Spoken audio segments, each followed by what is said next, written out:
Chapter 8. Kidada. Actress, model, and fashion designer Kidada Jones was Tupac Shakur's fiancée and is the daughter of record producer Quincy Jones. An actress, Peggy Lipton. Being around other celebrities was just a part of life. Meeting Kidada was just one of those events, and as time went on, we became close. We hung out together, went shopping, and so on. It was about the same time I met Kimora. Those were the days, or so I thought. We always had girl talk, and the fact she was dating someone I had previously been with wasn't a source of contention. We didn't get jealous of each other. It was just girl talk stuff. No, I did not become intimate with Kidada. Kimora was too jealous for that. Yes, Kidada knew about Kimora, Sean, and I all being together sexually. Of course she did. We shared that kind of thing. We were open and honest with each other about almost everything. A true friendship, except I couldn't be open and honest about everything. Not anymore. Sean made sure of that. Kidada and Pac were the greatest couple. He was always so cool and, yes, sexy. She was so beautiful and fun. Before all the tension and beef, we used to all hang out together. It was always dope vibes. But with Pac shooting and the suspicions surrounding Sean and Jimmy, the vibes between Kidada and I weren't always perfect. Then came that night. Award shows weren't anything new for us at this point. We dolled up as the men groomed. We didn't choose what we wore. A stylist prepared our color palettes, a makeup artist did our makeup, and a hairstylist did our hair. This was just the way of things. We shared the best stylists in the business. Sometimes we would all go to the studio for an event to get our measurements taken, but this time, Kidada seemed different. I felt like something was wrong, but when I probed her, she wouldn't say anything. Then the day of the event was here. We would all see each other inside. Even though Sean was my man as far as props, I had nothing on Kidada. Being Quincy Jones's daughter had perks, and superstardom was among them. Pac wasn't there. When she saw us, she came over to our table. We sat around kicking it in a very dope vibe. Sean knew he was going to clean up this award show. He had all but taken over the East Coast musically. With all the hits, there were really no way he wouldn't. Bad Boy is Hall of Fame stuff now, and Sean P. Diddy Combs knew it. Sean smiled at Kidada as she sat at our table, but something about that smile didn't seem authentic. Soon I would know why. He's sick when he has a grudge against someone. As she sat, Sean said, Bad Boy is going to clean the fuck up. From his table with faith, Chris replied, Hell yeah, and that new shit we bustin' out, gonna have these niggas sick. Kidada signaled for the waiter to pour her a glass of the ginger ale that sat over at her table. As the waiter refreshed her drink, she said, Pac's music gonna get some love too, Sean grimaced. Oh, come on, Sean. I know y'all got your differences, but you have to admit, the man makes great music. Sean looked at me out the corner of his eye, then took another sip of his favorite cognac and replied, Bad Boy got the hottest music on the fucking planet. But I ain't tripping. Everybody gotta get their shine, right? Kidada sighed. Sean, Tupac thinks you were involved with him getting shot. You two were so close. You need to make this right. Sean responded indignantly. Why the fuck would that nigga think I had anything to do with it? Kidada retorted. Sean, can you blame him? Sean was obviously not happy with that question by his reply. Hell yeah, I blame him.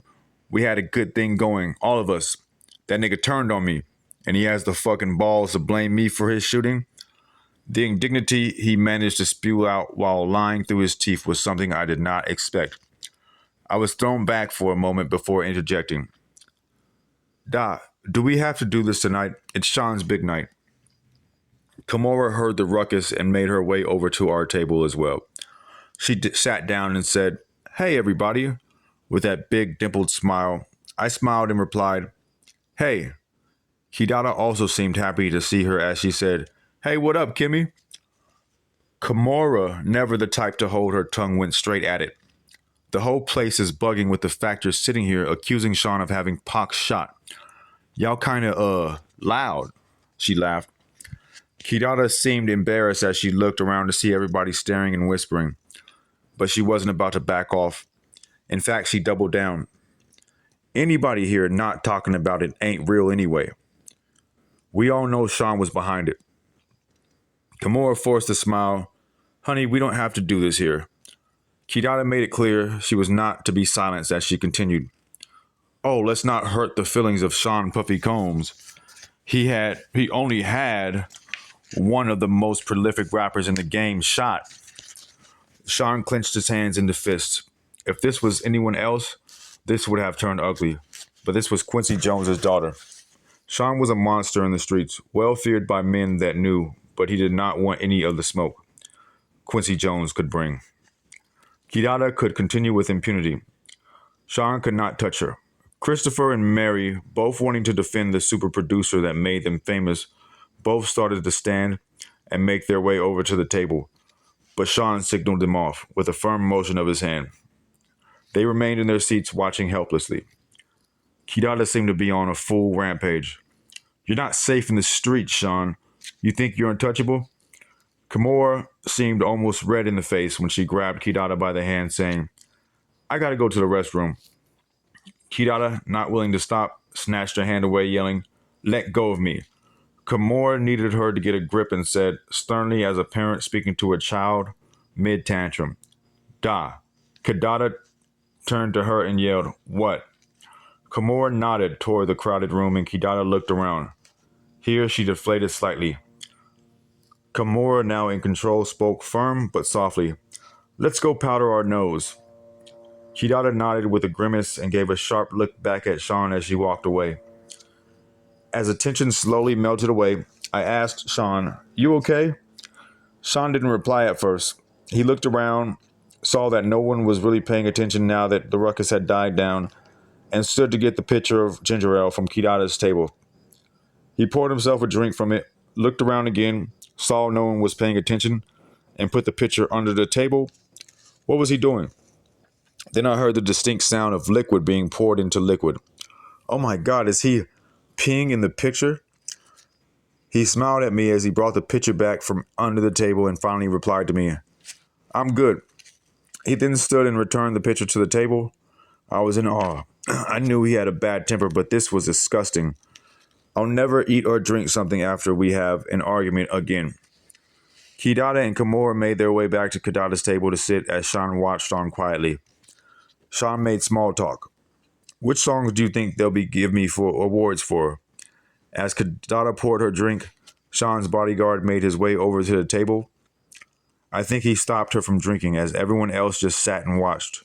Jean risked incurring Sean's wrath, if I'm right. Relieved, I replied, Babe, your catalog is crazy. It could be a lot of songs. Sean glared at Kidada's table the entire night. Chapter 9. Going back to Cali. We had a wild night. It was after one of Sean's infamous parties. Everyone was there, and we not only had threesomes, but we also swapped partners. Our sex life was crazy, but I got to do things with Sean I would never have been able to do with a straight man. Sean cared about me, but it was becoming more and more obvious that he preferred men. I was beginning to think I was there more to cover his wild desires than because he really wanted to be with me. He was like Caesar, every woman's man and every man's woman. But truthfully, at that stage, I was becoming okay with it. I woke up and left the bedroom where I was with Jada Pinkett, and Sean happened to be coming out of the bedroom with XXXXX and Will Smith. Yes, XXXXX attended the parties from time to time. I could see him and Will kind of snuggled up on the bed together. I was grateful I wasn't asked to join in that room. I didn't really like XXXXX. Sean smiled when he saw me. Good morning. Here at the orgies, he wasn't very affectionate. He didn't have to pretend, but he couldn't walk straight. I knew how his ass felt, literally. We've had sessions playing with each other's anal cavities. I wanted to be home before Quincy woke up, so I told him, I'm getting ready to go. He responded, let's have a cup of coffee first. This meant he wanted to talk. I didn't know what it was about, but in situations like this, I didn't really have a choice. He was becoming more and more violent when he didn't get what he wanted, and I didn't really want to fight. So I sat down, but before we started talking, Blank came out of the room. Sean was wearing boxers. Blank was in his birthday suit. Blank addressed us, "Morning." When he turned around in order to close the door, there was a dried cum stain on his back. Blank walked over, pulled a chair out to sit down next to us, and lit up a blunt. Sean stretched, smiled, and said, "This East Coast West Coast beef is more lucrative than I thought, but it's getting dangerous." Blank responded, surprised. "Business first thing in the morning? Damn, cuz, you own it. But you know you don't got nothing to worry about. You got a pass, daddy." Blank smiled coyly. Sean apparently had something to talk about with Blank as well, because he said, "I can't protect everybody, especially if someone is no longer going to be on my label." It was apparent Blank was taken aback by his turn of events, by his reply. "Sean, are you saying what I think you're saying?" Sean continued, "It's taxing on my resources to protect people. Someone that isn't 100% on my team can't get 100% of my protection." What the hell is going on here? What did Sean want from me? This morning is turning out to be way more than I expected, and I have to go. Quincy will be looking for me. Meanwhile, Blank apparently wanted clarity. "So to be clear, if something happened," Blank made quotation marks with his fingers, "to one of your artists that was leaving your label anyway, it would be considered," he makes another set of quotation marks, "out of your control." Is that what you're saying? Wait a minute, can they be talking about Biggie? Is Sean saying he won't protect Biggie? At this point, I was too young, too naive, too hung over to understand that this was not a lack of protection. This was a hit. Where did this come from this morning? But an older, wiser me understands now what I did not comprehend all those years ago. Sean was just getting to the real reason that he had Blank there. The world was about to lose Biggie. Blank laughed. "You a cold motherfucker." Sean said, "Why the fuck should I protect someone that isn't gonna stick around? I made him. That nigga should be worshipping the ground I fucking walk on." I was thinking, Sean's ego was rearing its ugly head, and I wanted to get out of there, but instincts told me I need to tread carefully. So my next move had to be calculated. I don't really want any part of this, not even implicitly. But I was just dragged right into the middle of it. If what was happening here ever comes out, will I be held as an accomplice? But even as those thoughts crossed my mind, I couldn't just pretend this was okay, so I said, "But Sean, he hasn't left yet. They're just rumors. Are you going to let him die because of some rumors?" Sean glared at me, the anger in his voice obviously stemming from hurt as he said, "I know when I'm being betrayed. I am not killing anyone, but I am not protecting somebody that doesn't have my back 150%. Fuck that." This was rolling out of control. My mind began to race. Is there a way to get through to him? Maybe I could use the finance route. "Sean, he's bringing in so much money. You put so much money into cultivating him.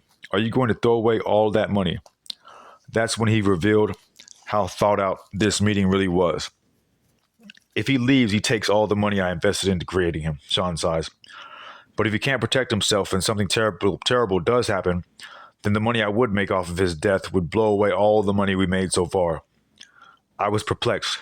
"Sean," he continued, "he's worth more to me dead than alive." Sean Combs is a calculated monster. Blank chimes in. "I get that, fam. A lot of people out there want Biggie dead too. Without your protection, he doesn't stand a chance in Cali. Biggie is going to die." This is crazy. I dare not say anything else about it. Sean smiles and stands to walk over to a safe behind the picture. There he pulls out a bag marked with Blank's name. He turns to Blank and says, "That's why you're worth your weight in gold. You understand me? Here's a little something for you to take care of my people." Blank smiles. "Sean, I love you, baby. You know I got your back. Your problems are my problems. I'll make sure to have my people take care of your people." I need to get out of here. This is crazy. I attempted to leave again. "Sean, I want to get to Quincy before he wakes up." Sean looked at me, responding, "It's getting late. Give him a kiss from me." I'm going to get out of here. Thank God. Blank always with something to say. I'd love to meet the little tyke sometime. Not a chance in hell. Something about this guy creeps me out. I forced a smile. That would be great. I made my exit.